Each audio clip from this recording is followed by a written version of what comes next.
En videos anteriores hemos visto cómo las filosofías y las religiones occidentales tuvieron su origen en culturas orientales, sobre todo Egipto, Babilonia y la India. En estos últimos videos vamos a analizar lo que son las filosofías y las religiones básicas de la India, para ver qué tanto de ellas se ha manifestado en las filosofías y las religiones de Occidente. Para el efecto nos vamos a regir por un libro llamado Filosofías y religiones de la India, del actor ya mencionado Yogi Ramacharaka. Dice así con relación al primero de los sistemas que vamos a analizar, porque son 6, que es el sistema Sankhya. Dice: el gran sistema de filosofía índica llamado Sankhya es uno de los más antiguos de aquella tierra de antiquísimos sistemas de pensamiento, aunque se suele atribuir a Kapila, que vivió 700 años antes de la era cristiana, el honor de haberlo establecido. Los sankritistas hallaron en otros escritos anteriores fundamentales porciones de las enseñanzas de Kapila, por lo que es probable que las enseñanzas en sí mismas fueran anteriores por muchos siglos a Kapila, quien se limitaría simplemente a compilar ordenadamente varios segmentos de antiguos sistemas. En esta clara y definida escuela de filosofía, y una vez eliminado la escoria que el tiempo acumuló sobre las antiguas enseñanzas, en cuyos ya olvidados principios fundamentales insistió el compilador. De todos modos, de las enseñanzas hoy denominadas sistema Sankhya se encuentran huellas 2000 años antes de la era cristiana, y más remotos todavía han de ser los principios fundamentales. Así pues, la palabra Sankhya significa, comillas, exacta enumeración, o comillas, perfecta clasificación. Postulado fundamental de la filosofía Sankhya es que existen en el universo 2 principios activos cuya interacción produce los fenómenos del universo, incluso los de la vida, y se manifiesta en innumerables formas, combinaciones y variedades. Y estos 2 principios son: el primero es la Prakriti, que vendría a ser la primordial sustancia o la primordial energía de la que derivan todas las formas y energías materiales. El segundo, Purusha, el principio fundamental que anima a Prakriti, y en él se envuelve y origina así las diversas formas diferenciales, desde los átomos hasta el hombre. La filosofía Sankhya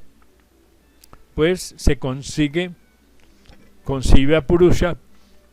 como el alma universal, según lo consideran los yogis,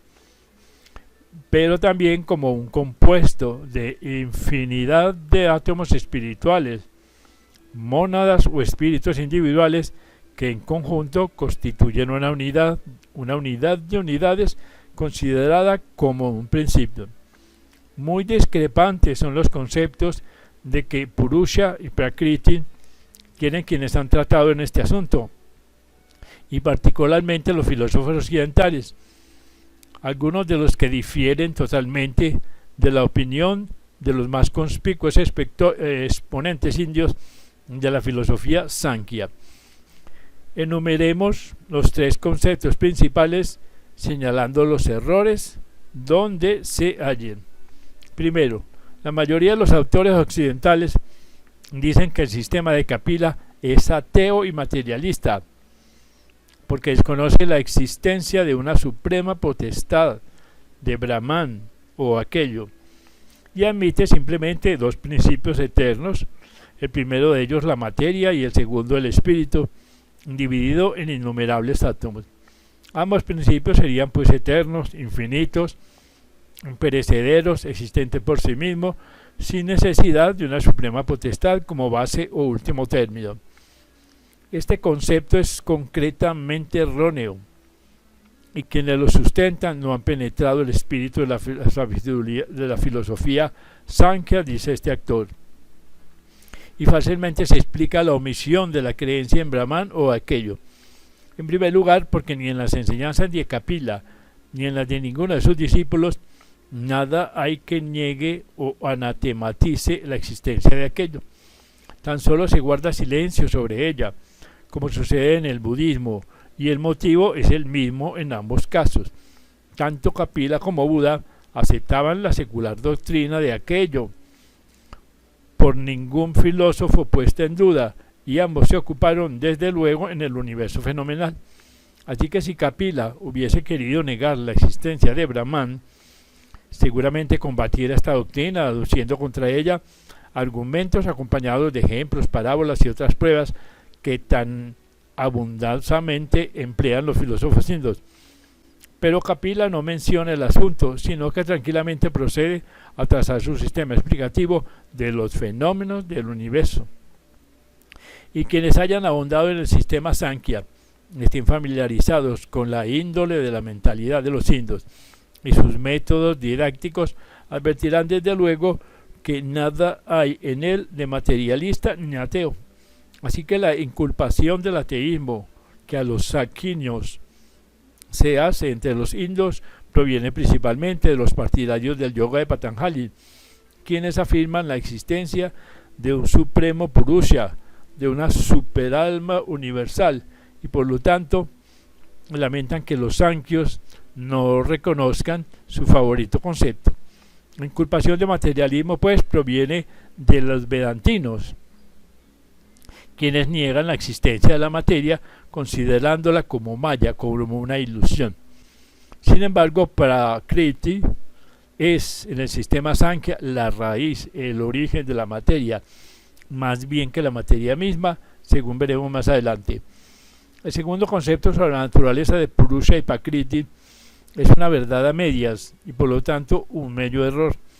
Consiste dicho concepto en considerar a Purusha y Prakriti como aspectos entre comillas de Brahman, inherentes a su naturaleza, eternos y constantes que no pueden reabsorberse en Brahman como las emanaciones, sino que siempre existieron y siempre existirán en periodos de actividad y de reposo entre los ciclos de actividad o manifestación. Así que pues el error de este concepto consiste en atribuir eterna y leal existencia a estos dos principios, con lo que se considera en aquello la dualidad en vez de la unidad. Y afirma nuestro autor: el tercer concepto acerca de la naturaleza de Purusha y Prakriti es el que los más notables pensadores aceptan por ser el que mejor expresa la idea de Kapila, y consiste en considerar a Purusha y Prakriti como emanaciones o manifestaciones de Brahma, ambos con la misma sustancia y grado de realidad, pero finitos y perecederos porque han de reabsorberse de aquello, que es su común fuente, cuando termine el gran periodo ciclo de actividad y empiece el de reposo cósmico, al que seguirá otro ciclo de actividad y así sucesivamente. Según pues este concepto, el fundamental principio de la filosofía índica, la existencia de aquello, de la única realidad, está reconocido en el sistema Sankhya como base necesaria de la enseñanza referente al universo fenomenal. Así pues, Purusha y Prakriti no son más que las primarias formas de las dos capitales principios de la actividad fenoménica, el espíritu y el cuerpo, que aparecen evidentemente en todo fenómeno, desde el átomo hasta el hombre y más allá del hombre. Brahman pues emana de sí estos dos principios o los pone en existencia al construir el universo. Así que en vez de ser aspectos entre comillas de Brahman, son emanaciones suyas o comillas formas en su pensamiento, según dijimos en otra serie de lecciones. Así vemos pues que las enseñanzas de Kapila encajan en los cuadros general de la mentalidad india, en vez de ser una excepción o un contrasentido. Conviene pues advertir acerca del frecuente uso de la palabra eternidad en los escritos hindúes, que en muchos casos se emplea en el mismo sentido que le dan los occidentales. Esto es, el de comas, duración sin principio ni fin, en infinidad de tiempo. Pero como quiera que el pensamiento indio solo considere eterno a aquello, no aplican la palabra en sentido absoluto a ninguna otra cosa. Sin embargo, la aplican en sentido subalterno y relativo a todo lo que tiene continuada existencia durante todo el periodo de la actividad cósmica, que abarca larguísimo tiempo, pero que cesa cuando todo lo manifestado se absorbe en aquello y sobreviene el periodo hasta que comienza un nuevo periodo de actividad y manifestación. Dice Elena Blavatsky en una nota al pie del libro La voz del silencio, comillas,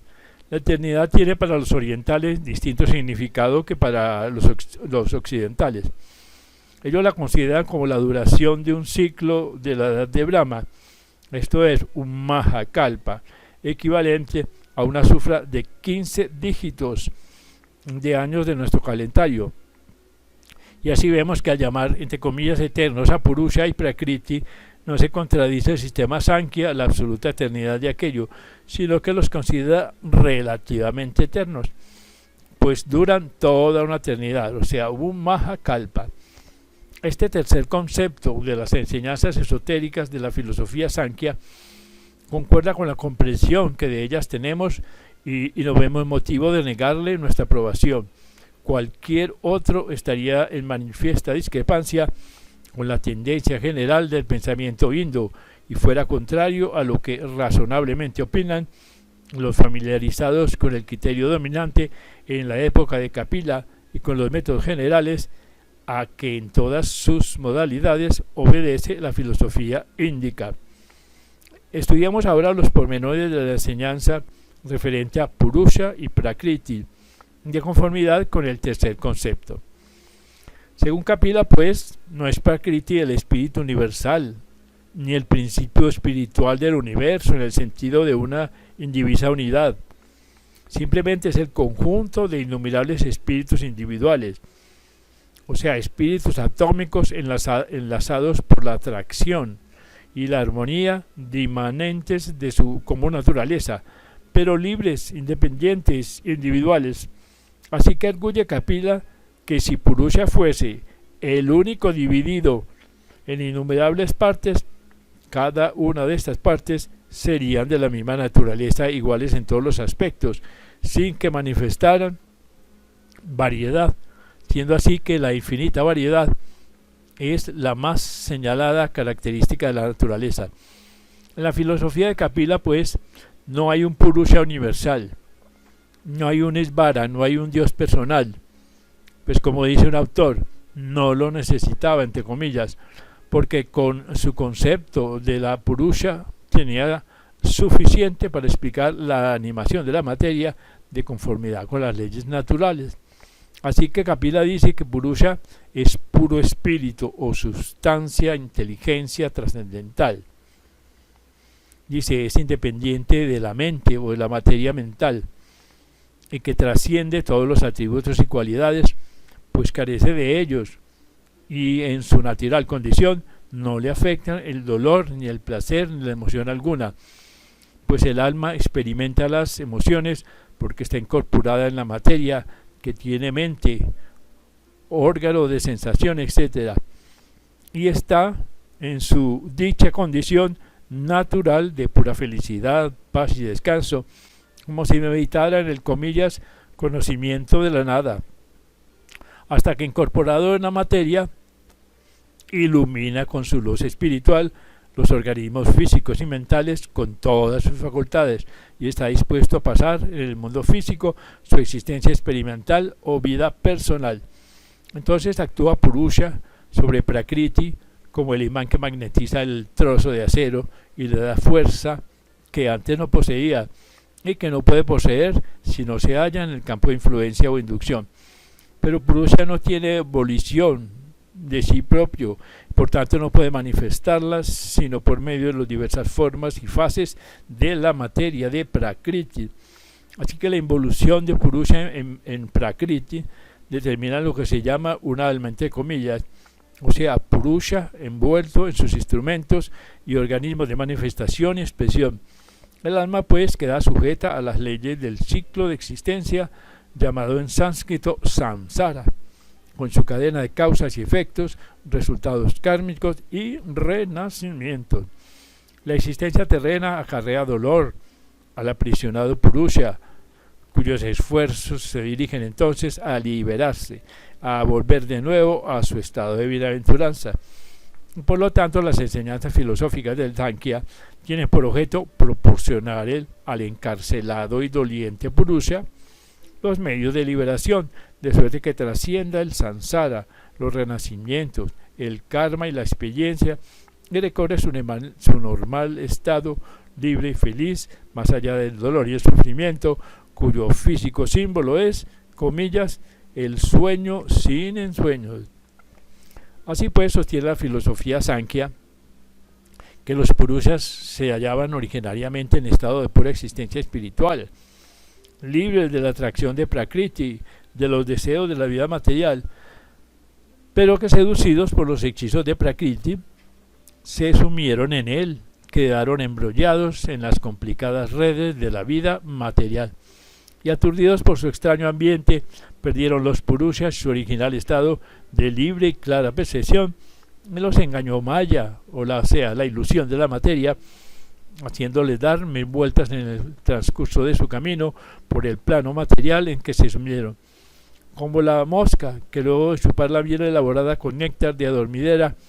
queda entontecida y como embriagada, así los Purushas, dan vueltas por el mundo material, sin poder valerse de sus alas ni de sus pies. Cuando más se esfuerzan, peor es su condición, y más los narcotiza la miel de adormideras. Pero llega tiempo en que los Purushas se dan cuenta de que su prístimo estado de existencia, de su verdadera situación, e inician un procedimiento de desintrincación y desenredo. Y tras una larga serie de reencarnaciones, lenta pero seguramente, van ascendiendo de los estados inferiores a los superiores hasta alcanzar su prístima condición de felicidad. Un poeta inglés, Eduardo Carpenter, ha expresado esta misma idea al decir, comillas, lenta y resueltamente, cual mosca que se limpia las patas de la miel en que estuvo presa, así has de eliminar, aunque solo sea por el tiempo, todo cuanto empaña el brillo de tu mente. Sostiene pues la filosofía Sankhya que de la combinada acción y reacción de los Purushas y Prakriti derivan todas las modalidades de vida, todas las formas de materia, y es fuerte que cada átomo de materia es Prakriti, animado por un Purusha individual que manifiesta actividad y vida. Así pues se explican todos los fenómenos del universo, desde los movimientos y actividades de los átomos hasta la revolución de los soles y las manifestaciones de la vida material, mineral, vegetal, animal, humana y superhumana. Así que los Purushas envueltos en los cuerpos de Prakriti se combinan en toda variedad de actividades correspondientes a toda modalidad de vida y de elementos materiales. Todos los fenómenos del mundo material, incluso la materia y la energía, según los concibe la moderna ciencia occidental, están explicados por la filosofía Sankhya, pues los corpúsculos de que, como ahora sabemos, se compone la materia, así como su agregación en átomos y moléculas, y las varias modalidades de energía, pueden considerarse como el Purusha aprisionado en sus cuerpos de Prakriti, semejante en movimiento y mutación y desenvolvimiento de conformidad con los principios fundamentales de la Sankhya. Así pues, Kapila enseñó la teoría de la evolución inorgánica y orgánica 2500 años antes de que nacieran Darwin y Herbert Spencer, y algunos siglos antes de Heráclito, el insigne filósofo evolucionista de Grecia. El concepto de que Prakriti expone Kapila no es el de la materia grosera, como suponen muchos autores occidentales, sino que dicho concepto equivale al de naturaleza, entre comillas. En la aceptación dada a esta palabra por Giordano Bruno y otros pensadores, solo es una sutilísima sustancia de la índole de la energía más bien que de la materia, o sea, una sustancia muchísimo más tenue que el éter universal de los cientistas occidentales. Prakriti pues es la primordial energía cósmica, o sea, la sustancia constituyente del universo en la que vuelve a convertirse al cabo de infinidad de siglos de transmutación. Según Kapila, no está Prakriti compuesto de átomos utérrimos, como supusieron otros filósofos hindúes, sino que es una sustancia uniforme, indiferenciada, sin partículas componentes, pues los átomos ya son centros de influencia y actividad que se forman al animar los purushas, a Prakriti constituir las combinaciones atómicas. Según Kapila, pues, la mente está compuesta de chitta, o materia mental, que deriva de la acción de Purusha sobre Prakriti. Así que considera Prakriti activo por su propia energía, casi automáticamente, pero no siente ni piensa de por sí, pues solo son posibles las cualidades sencientes cuando lo animan los Purushas. Así que algunas de las alegorías usadas en este propósito esclarecen el asunto, como la que representa a Purusha en figura de un lisiado con mucha agudeza de vista y demás sentidos, y a Prakriti como el de un hombre sin ningún sentido corporal, pero con muy buenas piernas. La alegoría pues coloca al lisiado, que es Purusha, en hombros del ciego, que es Prakriti, y ambos se mueven rápida, segura, inteligentemente, mientras que separados ni el uno ni el otro podrían dar un solo paso. El concepto que de la mente tiene la filosofía Sankhya, considerando la de naturaleza semimaterial, es análogo al que mantiene la escuela materialista de Occidente. Pero los sanquinos están muy lejos de ser materialistas, pues le niegan a Prakriti o materia esencial las cualidades de pensamiento y sensación peculiares de Purusha o espíritu superior a la mente en cuanto le es inferior Prakriti. Así pues, el alma del átomo, entre comillas, de que habla el filósofo alemán Ernesto Haeckel, es un concepto solo comprensible de conformidad con la teoría de Kapila, y no cabe duda de que Schopenhauer y su escuela se inspiraron en la filosofía de Kapila, pues de ella tomó el famoso pensador alemán los conceptos fundamentales de su sistema. Kapila ennoblece el materialismo al añadir un nuevo elemento que explica las actividades y las sensaciones de las inferiores formas materiales y su evolución a formas superiores, mientras que el grosero materialismo del siglo XX es absurdo porque niega el elemento espiritual. Y pensar que todo esto lo enseñó Kapila hace 2500 años y que sus enseñanzas estaban fundadas en otras muchísimo más antiguas. Sin embargo, los occidentales hablan de los pobres e ignorantes paganos de la India y se figuran que no hay civilización tan alta como la suya. No solo la filosofía de Kapila, sino algunas otras de la India se anticiparon en más de 2000 años a los conceptos de la moderna ciencia y de las flamantes filosofías de Occidente. En verdad se repite la historia. Y añade el señor Ramacharaka. Enseña pues Kapila que desde su animación por Purusha está Prakriti evolucionando, cambiando incesantemente en sucesivas formas y combinaciones, de suerte de que las alteraciones sufridas es difícil concebir su primaria y virginal condición. De su estado incomparablemente más sutil que el éter de la ciencia, desciende Prakriti a combinaciones atómicas y agrupaciones moleculares, hasta que por los insistentes deseos de vida y acción manifestados por los Purushas, se concretó en mucho más densas formas perceptibles a los sentidos, ya agudizados por los Purushas, quienes perdieron su prístino estado de seres puros y libres al caer en la red de Prakriti y esclavizarse a los sentidos por ceder a las halagadoras seducciones de la material manifestación. Prakriti pues en su primitivo estado era sutil, difuso, tenue, sin las propiedades que ahora perciben los sentidos, por lo que no podía responder a la percepción sin suscitar sensaciones. Purusha, en su primitivo estado, carecía de deseos y efectos, de cualidades, atributos y actividad en la acepción material de esta palabra. Así pues, la filosofía Sankhya sostiene que a causa de estos cambios le es casi imposible a la mente, individual, comprender la naturaleza de Prakriti en su primitivo estado, ni aún imaginar siquiera la existencia de Purusha antes de que se diese a la seducción de la existencia material. Pero añade que mediante el verdadero conocimiento y el discurso científico y la rectitud de conducta y el vencimiento de las pasiones, es posible colocar la mente en tal actitud y comprensión que conciba la verdadera naturaleza de Purusha y Prakriti en sus estados originales. Así que este conocimiento es uno de los caminos de liberación que buscan los Sankhyas, el atajo que a la emancipación los conduzca, en vez de seguir por la carretera de las repetidas existencias materiales. Y añade el señor Ramacharaka: todas las filosofías de la India, pues, insisten repetidamente en la ilusión y falacia de la vida material, como resultado de la ignorancia y de los engañosos deseos, y que la verdadera sabiduría consiste en liberarse cuanto antes de ella.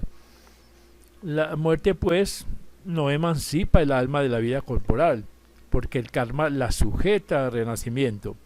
Como dice la Sankhya, Purusha nunca escapa de los lazos de la Prakriti por el camino de la muerte, porque la muerte lo deja en no tan densas, pero todavía materiales envolturas, en las que mora hasta que de nuevo entra en el vórtice y se reviste otra vez de denso cuerpo material.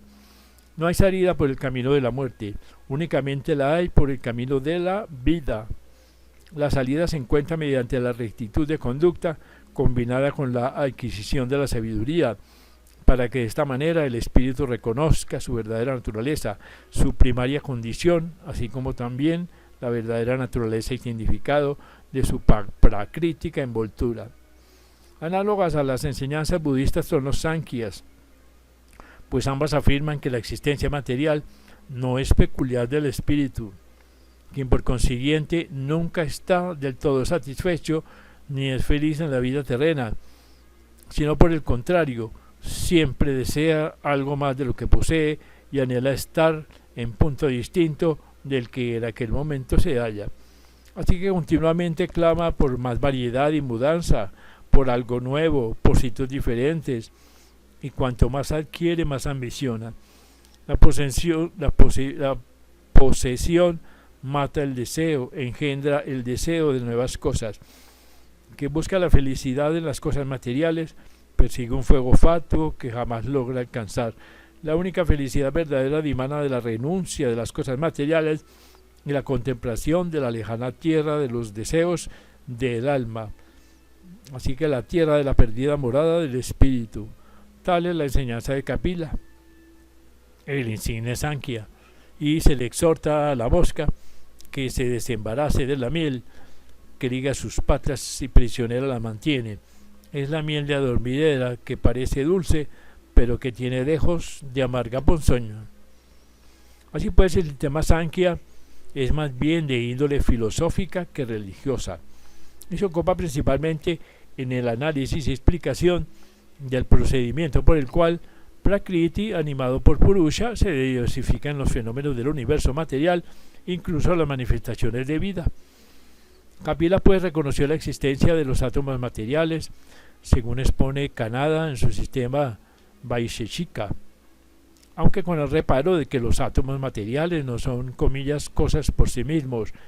ni eternos, individuales, indestructibles, sino tan solo centros de fuerza formados por la sutilísima masa de Prakriti por la acción de los Purushas. Las enseñanzas de Kapila, pues, respecto a la composición del átomo, son muy semejantes a las que hoy supone la ciencia occidental, con su teoría de los iones y electrones que, combinados en átomos, constituyen los llamados elementos químicos, cuya ulterior combinación de unos con otros forman otros grados y variedades de materia. También enseñó Kapila otra doctrina hoy día muy predilecta de la ciencia de Occidente, y es la que explica por el amor y el odio de los átomos la mutua atracción y repulsión de los elementos químicos, tan evidente en el mundo fenomenal, y de cuya acción y reacción dependen gran parte de los fenómenos del mundo físico. Enseñó pues Kapila la doctrina de la evolución, comenzando por los átomos primordiales o eutérrimas partículas animadas, que combinadas por razón de amor y odio Atracción y repulsión constituyen más complejas formas de las que a su vez dimanan otras todavía más complejas, y así sucesivamente hasta producir la materia organizada, cuando aparecieron las primeras formas de vida que fueron ascendiendo en la escala hasta el hombre y el superhombre, y aún prosigue más allá de la evolución en formas cada vez más superiores. Pero Kapila rechaza la idea de la evolución escuetamente material, pues afirma que a menos de estar Prakriti animado por los Purushas y recibir de estos inteligencia y actividad, no puede haber evolución material. Así que hizo esta distinción porque el espíritu es la activa causa de la evolución y no lo es una cualidad inherente en Prakriti. Así que la filosofía de Kapila influyó señaladamente en el pensamiento de los filósofos griegos, cuyas doctrinas son de evidente filiación Sankhya. A su vez, los filósofos griegos han influido poderosamente en el moderno pensamiento científico, según puede verse en cualquier tratado reciente de ciencias físicas que confirman las enseñanzas de los griegos. El concepto pues de evolución material, que reproducen las filosofías griegas y neoplatónicas y forma parte integrante de las enseñanzas ocultas, fue expuesta sistemáticamente por Kapila, aunque derivó de sus predecesores las ideas fundamentales. Así dice sobre el particular el profesor Hopkins, comillas, Platón rebosa de pensamiento Sankhya, por él metódicamente expuesto, pero tomado de Pitágoras. Antes del siglo VI de la era precristiana, eran corrientes en la India las ideas filosófico-religiosas de Pitágoras. Si solo hubiera uno o dos casos de esta índole, podría achacarse a coincidencias accidentales, pero tales coincidencias son demasiado numerosas para atribuirlas a la casualidad. El neoplatonismo, que es la base de los sistemas filosóficos más interesantes de Occidente, y el gnosticismo cristiano, que brilla en Occidente hoy en día, deben mucho a la India. El alma y la luz son equivalentes en el sistema Sankhya antes de que lo sean en Grecia, y cuando así aparecen es por medio del pensamiento tomado de la India. Las famosas gunas, o sea, las tres cualidades del sistema Sankhya, reaparecen en la filosofía gnóstica con las denominaciones de comillas las tres clases. Otro investigador, John Davis, en su conocida obra Filosofía de la India, dice del sistema Sankhya de Kapila que es, comillas, el primer sistema de filosofía de que se tiene noticia en el mundo, o sea, el primer intento de responder con el solo razonamiento a las misteriosas preguntas que toda mente reflexiva formula acerca del origen del mundo, de la naturaleza y de las relaciones del hombre y de su futuro destino. Este mismo autor reconoce que Kapila influyó en Schopenhauer y Harman, cuyas obras, comillas, reproducen la parte materialista del sistema filosófico de Kapila, pero en más complicada forma, pero con los mismos trazos fundamentales. En este respecto, el entendimiento humano ha vuelto al mismo terreno que ocupaba hace más de 2000 años, aunque ha dado un paso atrás en una importantísima cuestión. Kapila reconoció plenamente la existencia del alma humana, que constituye su verdadera naturaleza, y es el absoluto de Fichte, distinta de la materia e inmortal. Pero nuestra última filosofía, tanto en Inglaterra como en Alemania, solo ve en el hombre, desgraciadamente, un organismo altamente desarrollado. También fue en la India muy poderosa la influencia de Kapila y el sistema Sankhya, pues no solo matizó las demás filosofías y conquistó señalado lugar en el pensamiento metafísico de la mayoría de los sistemas religiosos de la India, sino que indudablemente fue la base del primitivo pensamiento budista, pues los budistas aceptaron intacta mucha parte de la doctrina de Kapila, y la influencia del resto se advierte en los otros puntos de las enseñanzas budistas. Al considerar los demás sistemas filosóficos de la India, encontraremos más tarde muchos ejemplos de la influencia del sistema de Kapila. Una de las subalternas, pero importantes teorías expuestas por Kapila y adoptada por la mayoría de las escuelas filosóficas y religiones de la India, es la de las tres gunas, o sea, cualidades inherentes a la materia, a Prakriti, y por lo tanto en todas las formas de la naturaleza o manifestaciones de Prakriti.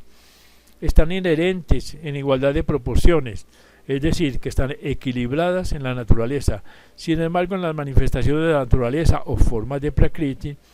puede una guna prevalecer sobre las otras dos, o dos de ellas predominar sobre la tercera, y así sucesivamente hasta agotar las combinaciones. El cambio incesante de las formas y su variada manifestación en la naturaleza proviene mayormente del predominio de una o dos gunas y el consiguiente conflicto entre las tres. Es decir, que Purusha, Prakriti y las tres gunas son los, comillas, 5 elementos capitales de que deriva el universo fenomenal, con todas sus múltiples y cambiantes formas y apariencias. Estas tres gunas son Sattva, Rajas y Tamas, que significan respectivamente verdad y armonía, pasión, actividad, indiferencia e inercia. Estas definiciones representan los gunas en sus dos aspectos, mental y material. Según hemos dicho, los fenómenos físicos y mentales del universo provienen de la acción y reacción, combinación y oposición de las tres gunas. Así pues, Sattva es imponderable, luminosa y placentera. Rajas está entre la ponderación y su opuesto, y eso viene a ser o placentera o desagradable. Una cualidad de equilibrio que influye en las otras dos gunas por influencia a su vez que recibe. Y Tamas es pesada, tenebrosa, desagradable. De esta manera, Sattva y Tamas son en cierto modo positivas por falta de actividad y movimiento, mientras Rajas, la cualidad intermedia, es la activa, moviente, excitante, que encuentra su equilibrio entre la influencia armónica de Sattvas y el peso muerto de Tamas. Así pues, Tamas obstruye, retarda, entorpece, rezaga e intenta ser tales. En su aspecto mental es ignorancia, superstición, pereza, etc. Pero Rajas es la fuente de la actividad física y mental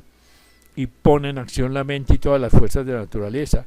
Y Sattva establece armonía, verdad, rectación, sabiduría, equilibrio mental, desvanece la inercia y en todo es la antítesis de Tamas. Sattva pues predomina en el superior aspecto espiritual de la mente, Rajas en el aspecto del deseo y Tamas en el aspecto físico. Y dice el Bhagavad Gita: el fruto de Sattva es el bien, el de Rajas es dolor, inquietud y disgusto,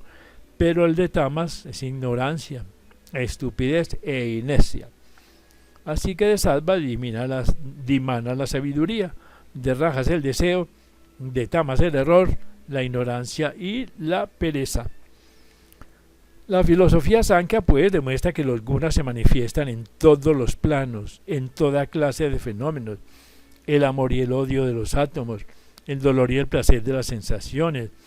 la dicha e infortunio de la humana vida, son pues manifestaciones de estos gunas. Y también enseña la filosofía Sankhya que de Prakriti, animada por Purusha, proceden 24 principios llamados tattvas de conformidad con las tres gunas, y dichos tattvas son Buddhi, o principio de la conciencia determinativa, que procede del indiferenciado Prakriti, y de Buddhi procede el principio de Ahankara, o sea, la conciencia individual, que entraña el discernimiento entre el yo y el no yo. Y de este principio derivan a su vez las siguientes tres clases de tattvas, a través de los 5 tanmatras, o elementos sutiles de la naturaleza, que son el etéreo, aéreo, igno, acuoso y terreno. Y de estos sutiles elementos proceden los 5 elementos groseros de la naturaleza, que son akasha o éter, tierra, agua, aire y fuego. Segundo, el organismo físico manifestado en 5 sentidos: vista, oído, olfato, gusto y tacto. Asimismo, los órganos físicos que rigen los 5 instrumentos de acción: a saber, órgano de la palabra, manos, pies, órganos excretores y órganos genitales. Y tercero, el manas, o sustancia o energía mental que se manifiesta como deliberativa función de la mente, incluso la facultad de la imaginación. Así pues, los modernos filósofos, cientistas y ocultistas consideran demasiado arbitraria para aceptarla la anterior calificación de los principios físicos, fisiológicos y psicológicos. Y los más notables filósofos de la escuela Sankhya reconocen que no la estableció Kapila, ni es esencial en su sistema, sino que era una clasificación corrientemente aceptada en aquel tiempo y aún siglos antes, y la prohijo Kapila para llenar los pormenores de su concepto Purusha y Prakriti, en cuya dualidad se basa su sistema. Así pues, en el concepto de que la filosofía Sankhya tiene de la creación, conviene advertir que tanto la materia sutil como la densa provienen de Prakriti después del desenvolvimiento de la conciencia determinativa y el principio autoconsciente, de modo que la materia, en el estricto significado de la palabra, está precedida en Prakriti por la conciencia y en cierto sentido la produce la conciencia inteligente. Pero la conciencia es muy distinta del manas o de la mente, que le sirve al individuo para deliberar, imaginar, etc., y que no es más que una, comillas, máquina pensante, desenvuelta por la conciencia para expresar las actividades de la vida material, lo mismo que desenvolvió los órganos de acción y sensación, según hemos visto en la clasificación antes expuesta. Así que según Kapila, el manas o principio mental es una energía insensible y automática, semimaterial, tan solo operante por razón de la actividad de la conciencia. A su vez está regida por Purusha, el concepto Sankhya de la mente, o manas, es pues muy semejante al concepto occidental del cerebro en la fase de su proceso fundamental. La filosofía Sankhya enseña que el alma, comillas, es el Purusha dotado de sus principios superiores o tattvas, y no se le da de confundir con el Purusha puramente espiritual. El alma pues está envuelta en un cuerpo de materia sutil llamado Linga Sharira, que también envuelve el Buddhi, el Ahankara, los 5 Tanmatas, los 10 instrumentos psíquicos de sensación y acción, y el manas, quedando Purusha en el centro del alma, llamada también espíritu o Atman. Este cuerpo sutil, que es Linga Sharira, está envuelto por el cuerpo denso, compuesto de los 5 elementos groseros que se desintegran al morir al individuo, mientras que el cuerpo sutil sobrevive en el samsara y pasa de encarnación en encarnación y cambia de cuerpo físico. La acción de Prakriti, sin embargo, es doble. En primer lugar, tiene su peculiar acción determinada por las leyes de su propia naturaleza, más o menos automática e inconsciente, de conformidad con una ordenada tendencia parecida a la instintiva acción, pero carece de conciencia y de inteligencia, y no puede tenerlas hasta que la ilumine el incorporado Purusha. Afirma pues la filosofía Sankhya que el proceso de la creación del universo material, con sus formas de vida y energía, está determinado en el comienzo de cada periodo de creadora actividad o día de Brahma por un sutil entremecimiento en el seno de Prakriti, a causa de alguna ley de su naturaleza y por influencia del acumulado karma de pasadas creaciones, y como moscas a la miel, acuden los purushas fascinados por la sutil atracción de tan ilusorios hechizos, y una vez prendidos quedan sujetos a las consecuencias del prendimiento. Aparece primero en la sustancia del Prakriti un estado de conciencia universal llamado Mahat, o el grande, comillas, que gradualmente se matiza, se diversifica en determinativas conciencias cósmicas. A esto sigue el desenvolvimiento de la conciencia de separatividad, o conciencia propia o egoencia, llamada por los indios Ahankara, y que no es, como algunos han supuesto, el reconocimiento por cada purusha de su verdadero ser e individualidad, sino más bien la falsa conciencia de sí mismo como una personalidad distinta de los demás, pero ignorante de la verdadera naturaleza como espíritu o purusha. Y de aquí en adelante los purushas involucionan, se suman cada vez más hondamente en la ilusoria existencia y dan ocasión a que Prakriti les proporcione formas primero sutiles y después densas de materia para satisfacer los deseos que los ilusos purushas tienen de actividad y vida material. Cuando la involución llega a su límite, comienza la etapa de evolución y Prakriti proporciona formas cada vez más perfeccionadas según asciende el purusha por la escala que le conduce a la bienaventuranza. Así pues, la influencia o acción de los purushas determina una respuesta por parte de Prakriti que la filosofía Sankhya compara con la dada por las partículas de acero a la influencia del imán, que las coloca en ordenación extraña a la ordinaria. Así pues, Purusha es como el imán que influye en Prakriti que los atrajo, pues conviene advertir que si bien el imán atrae las partículas de acero, también las partículas de acero atraerán al imán, de modo que ambos términos alteran sus propias condiciones. La estrecha contigüidad de los purushas determina en Prakriti nuevas actividades y mudanzas de que deriva el proceso creador. En esta descripción hemos prescindido de la multitud de tecnicismos y términos sánscritos de la filosofía Sankhya, pues más bien confundirían a la mente occidental y la divertirían de las ideas fundamentales, por no estar familiarizada con las pormenores del proceso de la involución y evolución del universo.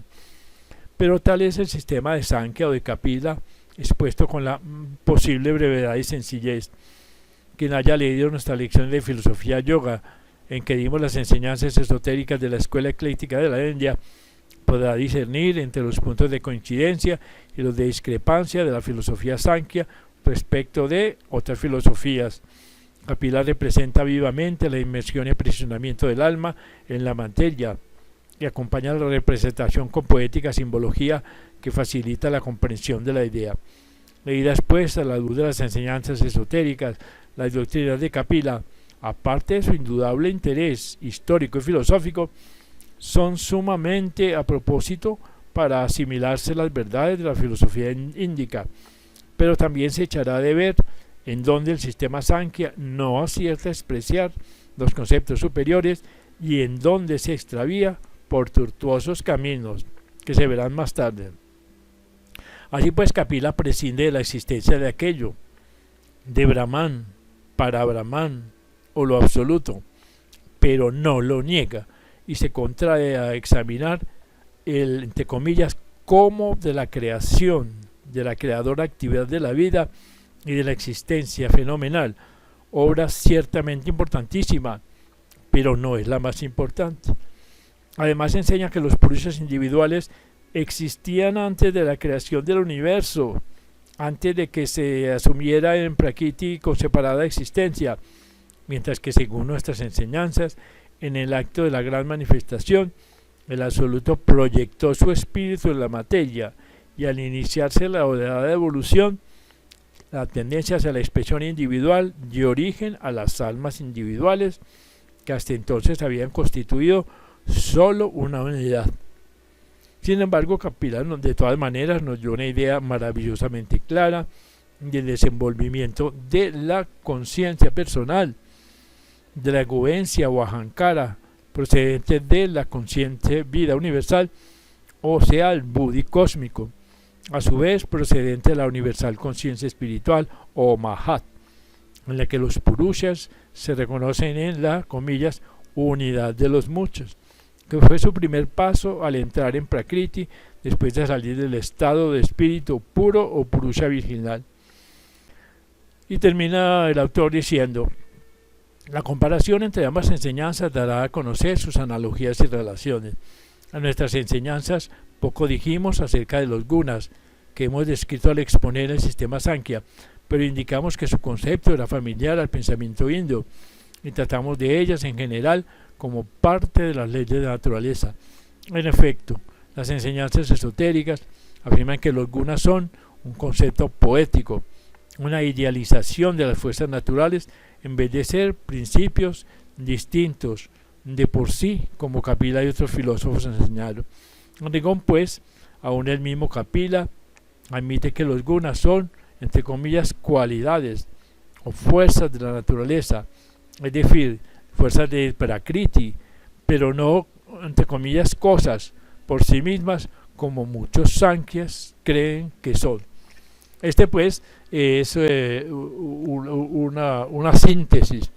de una de las filosofías más importantes de la India, que nos van introduciendo en la filosofía predominante que es el Vedanta, y que vamos a exponer en el próximo video. Pero de todas maneras, esta enseñanza sintética que nos da Ramacharaka nos introduce en conceptos muy importantes de la filosofía, no solamente oriental, sino occidental.